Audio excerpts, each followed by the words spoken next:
Hello বন্ধুরা, good morning. কেমন আছো তোমরা সবাই? আশা করি ভালো আছো, সুস্থ আছো। আজ সকাল সকাল ভিডিওটা শুরু করছি। ভাই সকাল সকালই দেখো কম্পিউটার ক্লাসে যাচ্ছে, আর এদিকে নাকি সাইকেলের চেনটা পড়ে গেছে, তাই সাইকেলের চেনটাকে ঠিক করে এখন কম্পিউটার ক্লাসে যাবে। আমার ভাই না সেরকম বেশি একটা ক্যামেরার সামনে আসতে চায় না, আসলেই বলতে থাকে তুই ক্যামেরা করবি না এসব। কিন্তু আমি লুকিয়ে চুকিয়ে তাও কিন্তু ভিডিও করে ফেলি, কারণ আমার ভাই যখন লজ্জা পায় তখন আমার ভাইকে দেখতে আমার দারুণ লাগে। তো ভাই কিন্তু এখানে কম্পিউটার ক্লাসের জন্য রেডি, আর ওদের কম্পিউটারের ড্রেস হচ্ছে এই যে গোলাপি রঙের শার্ট আর কালো রঙের প্যান্ট। ওকে দেখতে কিন্তু ভালোই লাগছিল। আর এই ভাই যে আমার থেকে 4 বছরের ছোট, কেউ বলবে দেখে মনে হচ্ছে আমার দাদা। তোকে বারবার বলছিলাম স্ট্যান্ডটা তুল, তো তুলে এই যে চলে গেল ও এখনও কম্পিউটারে। আর এদিকে আমি বিছানাপত্র ঝেড়ে ঘর দুয়ার পরিষ্কার করছি। এখন মাত্র বাজে 7:30। তো এদিকে কিন্তু বিছানাপত্র ঝেড়ে তারপর ঘর দুয়ার পরিষ্কার করে তারপর কিন্তু রান্নার কাজে লাগবো। আর এখন না একটু সকাল সকাল রান্নাটা করা ভালো, তার কারণ প্রচুর গরম।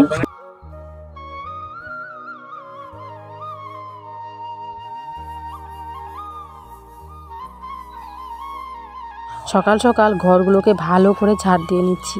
আর আজকে ঘর মুছবো না, কালকেই মা ঘরটা মুছেছে। প্রত্যেক দিন মুছতে ভালো লাগে না, তো তাই কিন্তু ঘরটা না মুছে ঘরটাকে ভালো করে ঝাড় দিচ্ছি। কিন্তু ঠিকও নেই, যদি দুপুরবেলার দিকে মনে হয় যে না ঘরগুলোকে মোছার দরকার, তাহলে মুছে ফেলবো। আর এইদিকে যে আমাদের আলুগুলো আছে, আর কিছুদিন পর আলুগুলো বিক্রি করা হবে। আর আমি এইদিকে মানে ঘরটা ঝাড় দিয়ে বারান্দাটা ঝাড় দিতে যেতে ছোটো মামা চলে এসেছে। ছোটো মামা আমাদের বাড়িতে আমার যে ছোট্ট বোনটাকে আছে, এটাকে প্রত্যেক দিন যদি না কচলায় তাহলে মামার নাকি ভালো লাগে না। প্রত্যেক দিন কচলে তারপর দোকান যায়। তো এই যে এখনই চলে আসবে, আমি বুঝতেও পারিনি, ক্যামেরাটাও চলছিল এই টাইমে।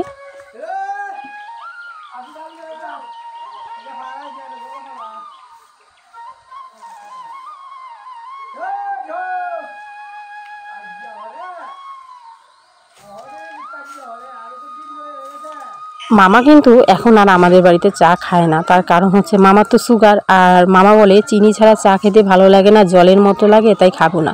আর এই দেখো কিল খাওয়ার জন্য চলে এসেছি মামার কাছে। আর তারপর আমি এখানে কিছু দেখছি যে গাছগুলো আমি লাগিয়েছিলাম তার থেকে অন্য গাছ সাইডে উঠে গেছে, তো তাই এগুলোকে একটু পরিষ্কার করে দিচ্ছি। আর এগুলোর মধ্যে কিন্তু প্রত্যেক দিন জল ঢালা হয়, এগুলোতে জল ঢাললে দেখতে বেশ ভালো লাগে। আর এগুলো অনেকটা ঝুঁকে ঝুঁকে নিচ দিকে পড়েছে। আমি কিন্তু এটা বাইরে রেখেছি, বাইরের দিকটা বেশ সুন্দর। আর দেখো কতটা বড় হয়েছে। আমি এই ঘাসটা, যেটা ঘাসের মতো দেখছো, এটাকে আমি 3 জায়গায় লাগিয়েছি, 3টাই সুন্দর হয়েছে। আর এই যে একটা কালোটা আমার কাছে বেশ ভালোই লাগে, এটাও কিন্তু আমি সুন্দরভাবে লাগিয়েছি, এটাও একদম খুব সুন্দরভাবে হয়েছে। আর এখানে আরেকটা, তো আমি কিন্তু 3 রকমভাবে লাগিয়েছি। আর আমার এটা হচ্ছে বাড়ির ভেতরে ছোট্ট বাগান, তার সাথে দেখো এখানে সুন্দর ফুল ফুটে আছে। ফুলগুলোর কালারটা দেখো দুধে হালতা কালার, দেখতে কিন্তু দারুণ লাগে। এটা পাশের বাড়ির কাকিদের বাড়ি থেকে এনে আমি বালতির মধ্যে লাগিয়ে দিয়েছি।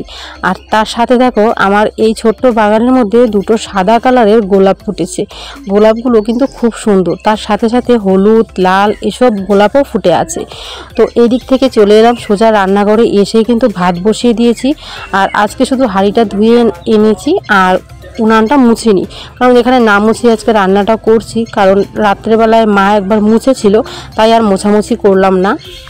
ঘুম থেকে উঠে নিজের যত কাজ ছিল হাতের কাজ সব কিছু গুটিয়ে চলে এসেছি রান্না করে। এদিকে এসে দেখো ঝটপট করে ভাত বসিয়ে দিয়েছি। ভাই তো চলে গেছে কম্পিউটার ক্লাসে, বাবা চলে গেছে বাজারে। আর আমাদের এখানে না এখন শুধু মানে লোকাল মাছ পাওয়া যায় না, যে বড় মাছগুলো, বরফ দেওয়া মাছগুলো হয়, ওগুলো পাওয়া যাচ্ছে। তো বাবাকে বললাম যে ওইসব মাছ আনতে হবে না, এই গরমে এসব মাছ খাওয়া মানে এই চাইনিজ মাছগুলো খাওয়া ভালো না, কারণ এগুলো কবে থেকে বরফে দিয়ে রাখে ঠিক নেই। তো বাবাকে বললাম যে আজকে একটু সোয়াবিন রান্না করি। আর সোয়াবিন তো আমার একদমই ভালো লাগে না, সোয়াবিন খেতে ভালোবাসি না। আর ডাল, পাট শাক, আর আমি করবো আজকে কুমড়ো ঘন্ট। আমার জন্য কুমড়ো ঘন্ট করবো, মানে আমাদের তো চাল কুমড়ো আছে, তো মাকে বলছি চাল কুমড়ো তুলে তারপর ঘন্ট করতে হবে। আর আমি তো চাল কুমড়ো তুলতে পারবো না, এটা নাকি নিয়ম আছে যে প্রেগনেন্ট থাকলে নাকি কুমড়ো তুলতে নেই।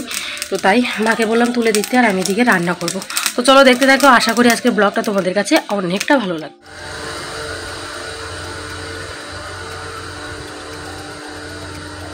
এই বেশি ছোটো দেখে তুলবে না, এই যে এটা তুলবো, এটা তুলো, ওই যে নখটা আছে, ওই যে এত দূর তো কারেন্ট নাই, এই সাইডটা দিয়ে কারেন্ট হচ্ছে এই সাইডে।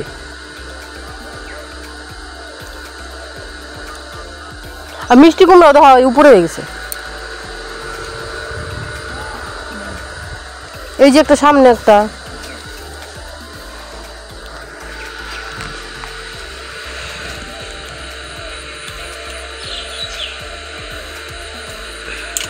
মা শিয়াইলে না ওই বড়টা দিয়ে দিও মা, ওইটা আর যে একটা বড় আছে। হ্যাঁ, এই হচ্ছে আমাদের গাছের কুমড়ো, চাল কুমড়ো। আর এই যে এদিকে আমাদের মটর ছেড়েছে, তার কারণ এদিকে তো প্রচুর রোদ, অনেক দিন থেকে রোদ, বৃষ্টির কোনো দেখা নেই, তো পাট গাছগুলো মরে যাচ্ছে, ওই কারণে এখানে মটর ছেড়েছে, পাট গাছে জল দিচ্ছে। তো চলো এখন কুমড়ো নিয়ে ঘরে যাই, তারপর কুমড়োটা ঘন্ট করব একদম হালকাভাবে, সেরকম মশলা টশলা কিছুই দেবো না, হালকাভাবে ঘন্ট করব। মসুর ডাল করব আর করব সয়াবিন। আর এই যে সকাল সকালই কিন্তু বাবা পাট শাক বেছে দিয়েছে আমাকে, এই দেখো এখানে অনেকগুলো পাট শাক। তো কুমড়ো রান্না করার আগে স্পেশাল একটা কাজ থাকে, সেটা আমি করে নিই, তাহলে মনে থাকবে না, না হলে কুমড়ো এভাবে দাগ দিতে হয়, নাহলে কুমড়ো কাটা যায় না। তো এই যে দাগ দেওয়া হয়ে গেছে, এখন যখন সময় হবে তখন এটা কাটবো। তো ওই দেখো আস্তে আস্তে এদিকে আমার উনুনটাই নিভে গেছে, এটাকে ঝটপট করে জ্বালিয়ে তারপর চাল দিইনি এখনও, ভাবলাম যে একটু গরম হোক জলটা, তারপর চাল দিই, এসে দেখি উনুনটা নিভে গেছে।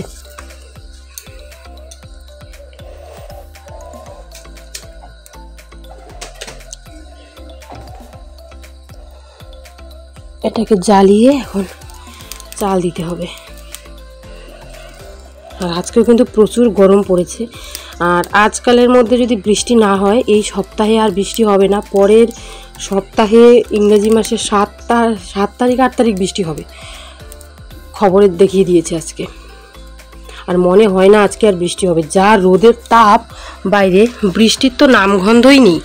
রোদের তাপটা দেখো তোমরা, শুধু এতটাই রোদ উঠেছে, কোনো কিছুই টিকতে পারবে না এখন, না গাছপালা টিকতে পারছে, না ফল টল টিকতে পারছে, আর আমগুলো তো ঝরে ঝরে যাচ্ছে, আমগুলো তো টিকতেই পারছে না। আজকে না আর উনুনের জায়গাটা মোছা হয়নি, তো কালকে মুছেছিলাম, আজকে আর মোছা হয়নি।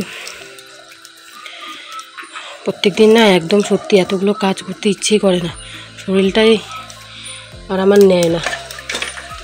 আর এদিকে রান্না করে তারপর মুছে নেব।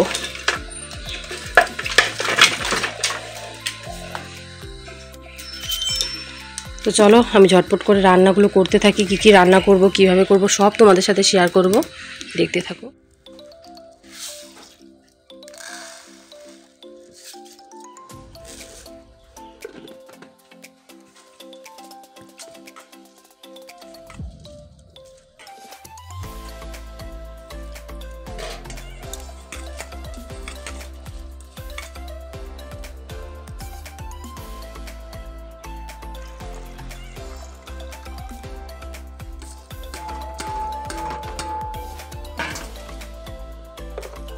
এখানে বসিয়ে দিয়েছি আমি মসুর ডাল, গরমের দিনে মসুর ডালটা খেতে ভালোই লাগে।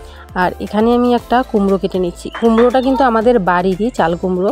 আর একজন কমেন্টে বলেছে যে আমরা নাকি মাছ মাংস খেতে পারি না, আমরা নাকি ভিখারি। হ্যাঁ, আমরা অত বড় লোক নই গো তোমার মতো, আমরা মাছ মাংস এত বেশি খেতে পারি না, যতটুক খাই আমার মনে হয় ততটুকুই ঠিক আছে। প্রত্যেকদিন মাছ মাংস না খাওয়া, একটু সবজিও খেতে হয়। আর তাকে কিছু আর বলবো না, যার যেমন মন্তব্য সে তো সেরকম মন্তব্য করবেই। এদিকে আমি কুমড়োটাকে ভালো করে কিন্তু কুমড়োর যে এই যে পিছনের যে মানে ইয়েটা আছে, ছালটা আছে, এটাকে তুলে নিচ্ছি। তারপর এটাকে গ্রেটার দিয়ে কিন্তু গ্রেট করব, গ্রেট করে তারপর কিন্তু কুমড়ো ঘন্ট করব। তার সাথে সাথে এদিকে প্রেসারে সিটিও পড়ে গেছে।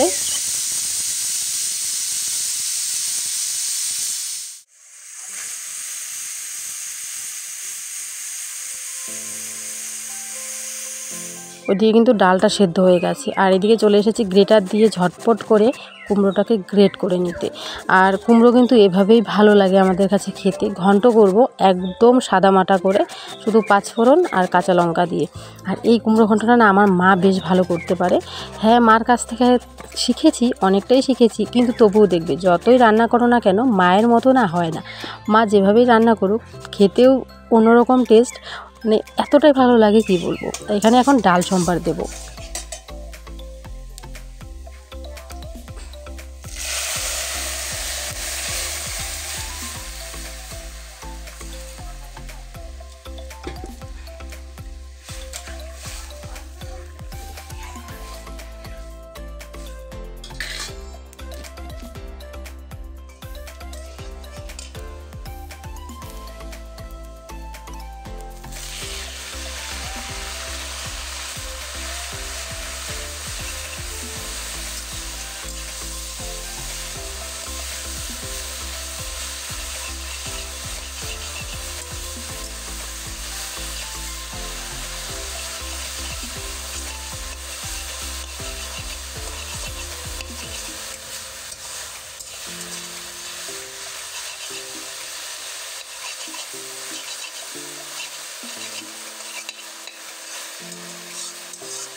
আমি যেমন এখানে সোয়াবিন খাই না, আমার ভাই তেমন কুমড়ো খায় না, তাই ভাইয়ের জন্য সোয়াবিন, আমার জন্য কুমড়ো, তার সাথে হচ্ছে একটু পাট শাক আর হচ্ছে ডাল। তো এটাই কিন্তু রান্না হচ্ছে। আমি সোয়াবিন ভালোবাসি না, আমার ভাই কুমড়ো ভালোবাসে না। আর এখানে কিন্তু ভালো করে সোয়াবিনগুলোকে তেল দিয়ে ভেজে নিচ্ছি, আর তার সাথে তো আলুও সেদ্ধ হয়ে গেছে। এখন করব সোয়াবিনের তরকারি, একদম মাংসর মতো করে করব, কিন্তু মশলাপাতি একদম কম পরিমাণ দেব, কম কম করে মশলা দিয়ে রান্না করব। তেল দিয়ে দিয়েছি, দুটো তেজপাতা দিয়ে দিলাম। এখন আলুগুলো দিয়ে দিয়েছি, আলুগুলোকে হালকা করে ভেজে নেব। আর আলুগুলোকে ভেজে নেওয়ার পর হালকা হালকা করে ভেঙে দেব। আর বেশি একটা ঝোল করব না, বেশি একটা গাঢ় তরকারি করব না। এখনকার দিনে তরকারিগুলো কিন্তু বেশিক্ষণ থাকে না, নষ্ট হয়ে যায়, রাত পর্যন্ত থাকতেই চায় না, কারণ গরমটা তো অতিরিক্ত। আর আমরা তো সবজিপাতি বা তরকারি রান্না করে ফ্রিজে রাখি না, তো এখানেই রাখি, মানে এখানে একটা ছোট মইয়ের মতো আছে। তো আলুগুলোকে ভেজে এখানে মশলা করে নিয়েছিলাম, আদা, জিরে, পেঁয়াজ বাটা, তারপর রসুন বাটা, লঙ্কা বাটা, সব একসাথে কিন্তু মিক্সারের মধ্যে পেস্ট করে নিয়েছি। তারপর দেখো এই যে দিয়ে দিয়েছি, আমি কড়াইয়ের মধ্যে দিয়ে ভালো করে নাড়াচাড়া করব। একজন বলেছো এত সুন্দর রান্না করো, হোটেলই খুলতে পারো। জানি না তার আমি কোন শত্রু, সে আমাকে যতবারই আমার ভিডিও দেখে আমাকে মানে কি বলবো, এমনভাবে ঠেস মারে কথা বলে না, কিন্তু তার কথাগুলো শুনতে আমার বেশ ভালোই লাগে, কারণ সে আমার যথেষ্ট হোক ভিডিওটা দেখে, ভিডিওটা দেখে দেখে কমেন্টগুলো করে। তো তাকে অনেক ধন্যবাদ এত সুন্দরভাবে কমেন্টগুলো করার জন্য। আর যাই বলো না কেন, তুমি তবু আমার ভিডিওটা দেখছো, কমেন্টগুলো করছো, বারবার আমার ভিডিওগুলো দেখে তুমি যে কোনো একটা মন্তব্য করেই থাকো। হ্যাঁ, প্রত্যেকটা মানুষের একটু না একটু ভুল থাকেই, আমারও হয়তো অনেক জায়গায় ভুল আছে, তাই ভুল হয়ে যায় অনেক সময়। রান্না বাড়া খাওয়া দাওয়া করে বসে আছি এখন বাড়ির পেছন দিকটাতে, মানে আমাদের ঘরের সাইডটাতে। এদিকে প্রচুর হাওয়া, আর এদিকে মা চলে এসেছে বাসনগুলো নিয়ে, বাসন মাজতে এখানে। তো এখানে মা বাসনগুলো মেজে নেবে, আর আমি বসে আছি এখানে। আর আমাদের আজকে একটা নতুন গরু আনা হয়েছে, তো সেই কারণে না সেই আনন্দে আর তোমাদের সাথে তখন আর ভিডিও শেয়ার করতে পারলাম না। খাওয়া দাওয়া করেই দৌড়ে চলে এসেছি দেখতে গরুটাকে, তো এর জন্যই আর শেয়ার করতে পারবো, তোমাদেরকেও দেখাবো অবশ্যই। এখন গরুটাকে চান করিয়ে ছায়ার মধ্যে বেঁধে রাখা হয়েছে। তো একটা বাছুর আর একটা গরু আনা হয়েছে বাড়িতে। এখন একটু রেস্ট করি, রেস্ট করে তারপর তোমাদের সাথে কথা বলছি।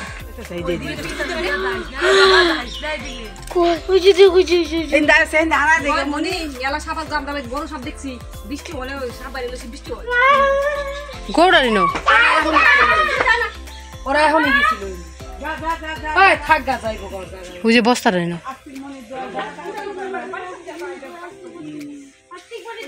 মোবাইল যাইতেছে, নিচে এই যে নিচে কত বড় দেখছো।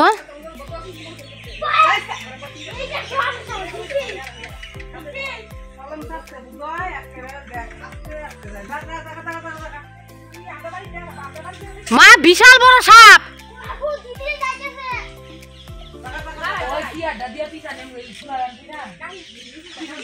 সাপ সাপ কই যাবে যে ওই এটা দূরে হাতে ধরে লয়ে আরিকা দাঁড়াইস, বিশাল বড়। আরে এলো যেটা দেখছিলাম না মা, কই যে গেছে গা পাকাটার নামছে, সব গেছে গা, হ্যাঁ গেছে গা, পাকাটার নামে বসছে। তো এইটা কি, এটা কই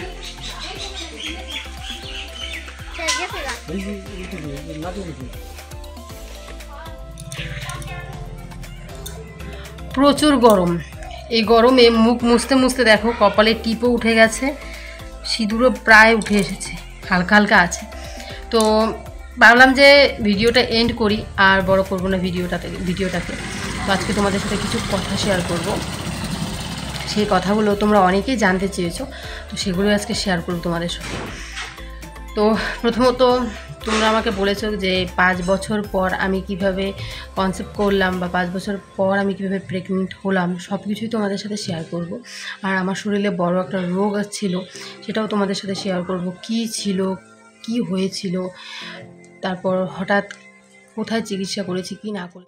তো একটা বিয়ের নেমন্তন্ন আসলো, তো ওর জন্য একটু বাইরে গেছিলাম। মানে নেমন্তন্ন বলতে আমাদের তো নেমন্তন্ন করবেই, তো তোমাদের দাদাভাই মানে আমার বরকে নেমন্তন্ন করলো। আমার পাশের বাড়িতেই বিয়ে আছে, ওরাও আমার মামা হয়। তো ওদের বাড়িতে বিয়ে, বোনের বিয়ে লেগেছে, তো সেই কারণে আমার বরকে ফোন করে নেমন্তন্ন করলো যে বিয়ের আগে আসতে হবে। তো দেখা যাক আসতে পারে কি না, কারণ ওরও তো কাজ আছে আর আমাদেরও তো সামনে একটা বড় অনুষ্ঠান আসছে। তো সব কিছু মিলিয়ে বলতে পারি না আসবে কি না। তো আমাদের বাড়িতে না একটু চিল্লাহল্লাটা একটু বেশি হয়, সবাই একটু মানিয়ে নিও। আর হ্যাঁ, এই যে আজকে ভিডিওটা বানাচ্ছি এটা ছেলেদের জন্য নয়, মেয়েদের জন্য ভিডিওটা। আর যারা খারাপভাবে নেবে তাদের কী বলবো, আর এটা তোমাদের জানাটা হয়তো দরকার, অনেকেই আমার কাছে জানতে চেয়েছো, তো আমি আজকে সেই কথাগুলো তোমাদের সাথে বলবো। তো প্রথমত বলি, আমার একটা প্রবলেম ছিল, বলতে গেলে এটা একটা বড় রোগ ছিল। তো আমার প্রবলেম ছিল যে আমার মেন্সের সময় মানে মাসিকের সময় আমার প্রচুর পরিমাণ পেটে ব্যথা হতো।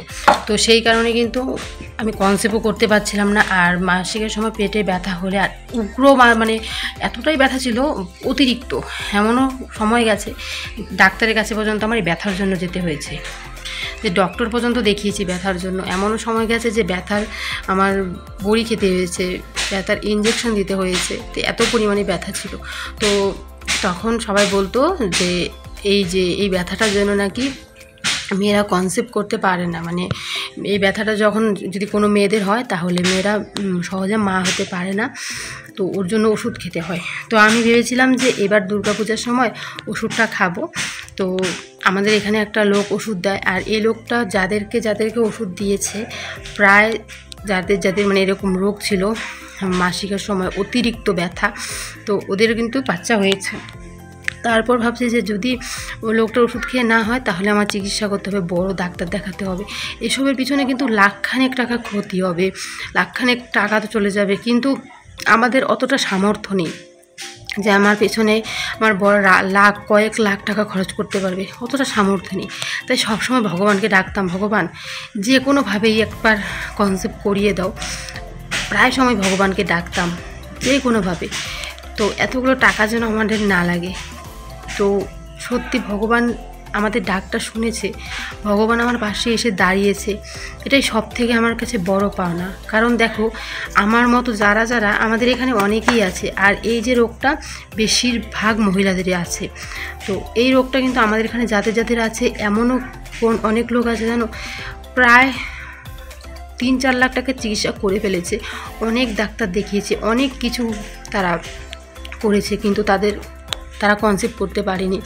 তো এমনও কেউ আছে যে যারা এখন এইসব বাদ দিয়ে IVF-এর কথা ভাবছে, এসবও মানে তারা ভেবেছে। তো এসব নিয়ে আমার ভীষণ টেনশান হতো, কারণ আমাদের অত সামর্থ্য নেই যে আমি লাখ লাখ টাকা খরচ করে চিকিৎসা করব। হ্যাঁ, প্রত্যেকটা মেয়েরই ইচ্ছে থাকে মা হওয়ার, প্রত্যেকটা মেয়েরই আকাঙ্ক্ষা থাকে যে আমি মা হব, একটা ছোট বাচ্চা হবে, মা রাখবে, আমাদের দুজনের থেকে একজন ছোট্ট শিশু সৃষ্টি হবে। এটাই কিন্তু প্রত্যেকটা মেয়েরই স্বপ্ন, প্রত্যেকটা মেয়েরই আশা থাকে। এরকম তো আমারও আশা ছিল, কিন্তু সব আমি আমার মা কালীর কাছে ছেড়ে দিয়েছিলাম। মাকে আমি এত ডাকতাম যে মা যে কোনোভাবে তুমি এই কাজটা করিয়ে দাও মা। প্রচুর ডেকেছি মাকে জানো। এইবার যখন আমি মামাবাড়ি কালী পুজোয় উপবাস ছিলাম, তখনও মায়ের কাছে এটাই মানত করেছি আমি বারবার।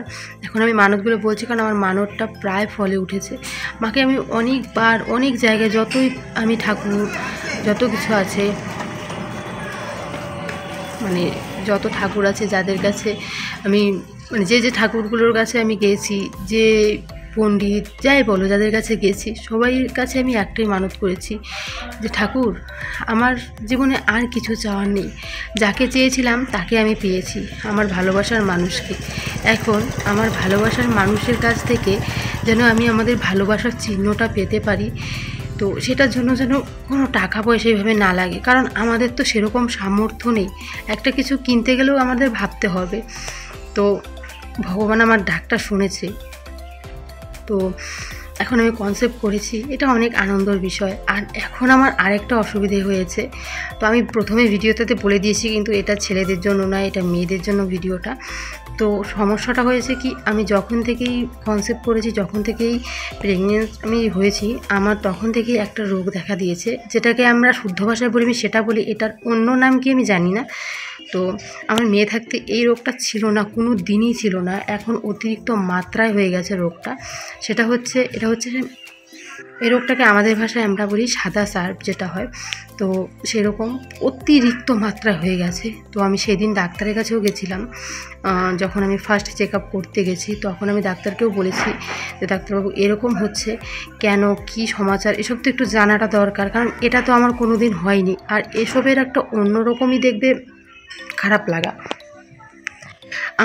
আমি যতই ভিটামিন, যত কিছুই প্রোটিন জাতীয় জিনিস খাই না কেন, সেগুলো কিন্তু আমার শরীরে থাকছে না, সেগুলো কিন্তু বেরিয়ে পড়ছে। তো ডাক্তারবাবুকে বললাম, ডাক্তারবাবু আমাকে ওষুধ দিয়েছে আর দেখতে বলেছে, 1-1.5 মাস দেখতে বলেছে।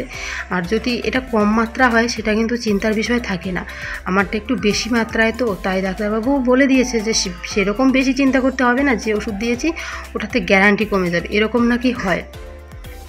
আর আমার সাথে একটা দিদিভাই ডাক্তার দেখিয়েছে, তো তার একটা এমন সমস্যা, সেটা দেখে আমার চোখে জল এসেছে জানো। মানে সে কনসেপ্ট করেছে ঠিকই, কিন্তু তার মাসে মাসে মিন্স হচ্ছে। দিদিভাইটা এত কেঁদেছে সেদিন আমার সামনে, ডাক্তার মানে সেই দিদিভাইটা আমি মানে টোটাল 4 জন ঢুকেছিলাম ডাক্তারের চেম্বারে, 4 জন করে দেখে।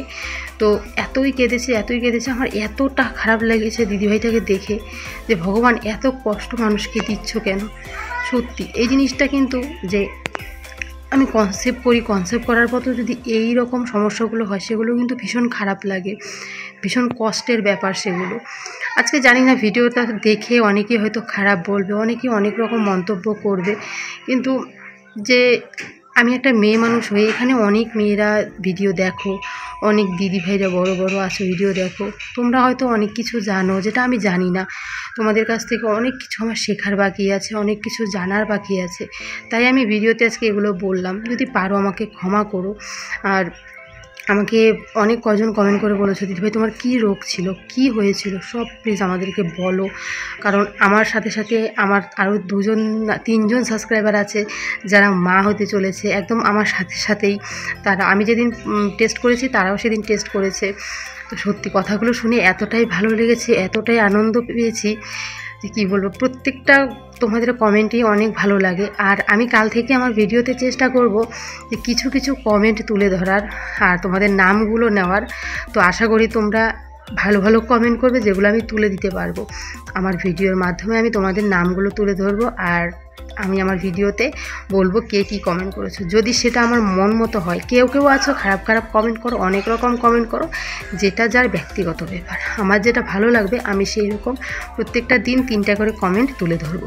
তো চলো আজকের মতো এখানেই রাখছি, সবাই ভালো থেকো, সুস্থ থেকো, আর আমার পাশে থেকো। তোমাদের আশীর্বাদ, তোমাদের ভালোবাসার এখন কিন্তু খুব প্রয়োজন আমার। তো চলো আজকের মতো এখানেই রাখছি, টাটা।